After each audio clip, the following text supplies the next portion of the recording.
Hello students, today I will discuss the biology of 9th class. So in 9th class biology chapter 3rd is going on. Chapter 3rd, diversity in the living organism. So in diversity in the living organism, today we will discuss about the second group of Whittaker classification. मैं आपको विट्टिकर classification पढ़ा रहा था. विट्टिकर classification ने मैं क्या किया था, विट्टिकर ने जितने भी एनिमल्स हैं उनको 5 किंगडम में क्लासीफाई किया था. पहला मैंने आपको बताया था, first one Monera, second one protista.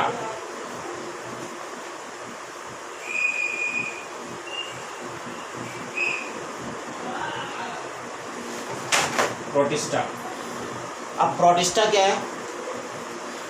This group includes many kind of unicellular eukaryotic organism. इसमें बहुत सारे यूनिसेल्युलर यूकैरियोटिक ऑर्गेनिज्म इंक्लूड होते हैं.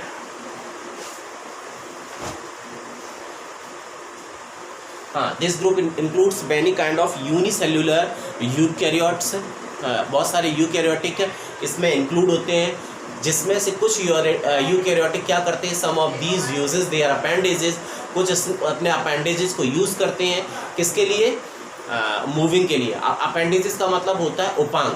जो भी एनिमल्स पाए जाते हैं वो अपने कुछ अंगों को, कुछ अंग जिसमें से सीलिया की तरह होते हैं, कुछ अंग जिसमें से फ्लैजला की तरह होते हैं, इन दोनों अंगों को वो मूवमेंट में यूज़ करते हैं. ओके, जो भी इस ग्रुप के जो भी एनिमल्स होते हैं वो यूनिसेल्युलर यूकैरियोटिक एनिमल्स होते हैं, जो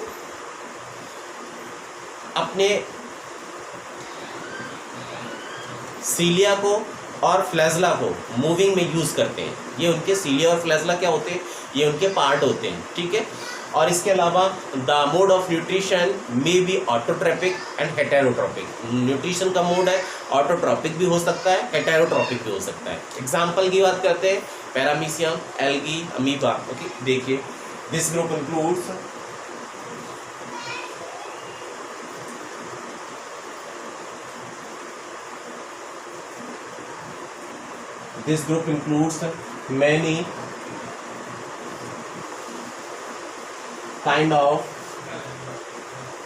many kind of unicellular eukaryotic organism. इस ग्रुप में बहुत तरह के यूकैरियोटिक ऑर्गेनिज्म होते हैं. Some of these uses their appendages.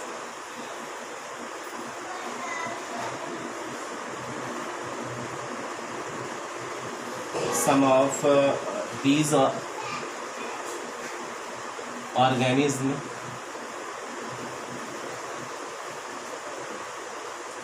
uses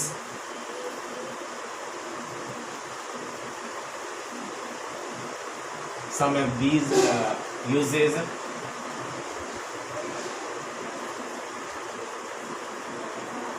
some of these organisms uses appendages.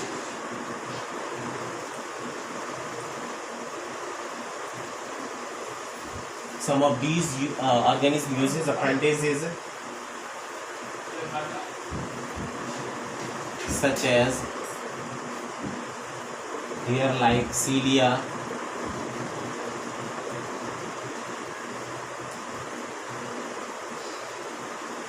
और whip like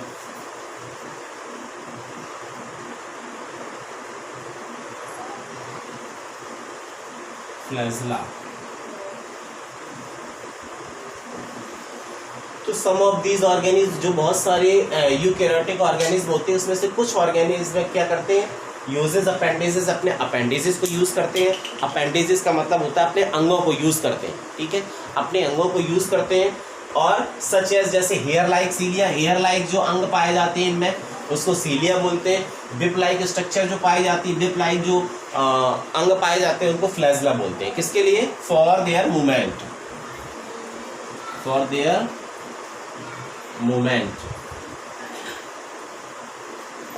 ओके, तो हमने ये बताया कि प्रोटिस्टा ग्रुप के जो भी एनिमल्स होते हैं यूनिसेल्युलर यूकैरियोटिक होते हैं.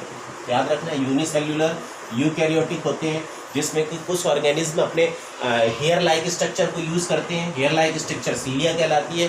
कुछ ऑर्गेनिज्म अपनी विप बत्ती के समान इनमें स्ट्रक्चर होती है जिसे फ्लैजर बोलते हैं, उसको यूज़ करते हैं किसके लिए? फॉर देयर मूवमेंट, अपने मूवमेंट के लिए। ओके, अब बात करते हैं द मोड ऑफ न्यूट्रिशन या their mode of nutrition. Their मतलब प्रोटिस्टा का। द मोड ऑफ न्यूट्रिशन में B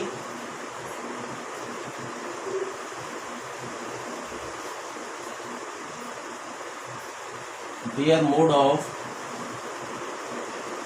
nutrition may be autotrophic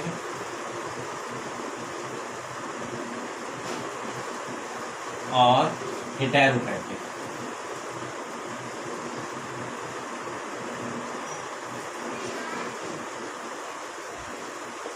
Autotrophic or heterotrophic.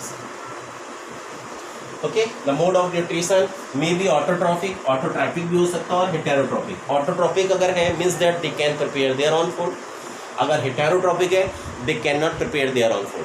For example of unicellular, for example हम बताएंगे आपको एल्गी, डाइएटम्स, प्रोटोजोन्स। अब protozoans की अगर बात करें कौन कौन से प्रोटोजोआ? अमीबा,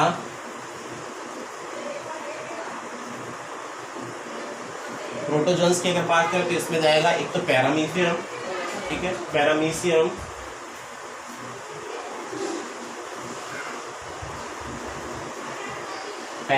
में सीलिया की तरह स्ट्रक्चर होती है, और यूग्लिना में विप लाइक स्ट्रक्चर पाई जाती है, बत्ती के समान संरचना पाई जाती है। ओके, तो this is the protista and about the protista. Example of protista: algae, diatoms, protozoans, paramecium, Euglena. Okay, enough for today, thank you.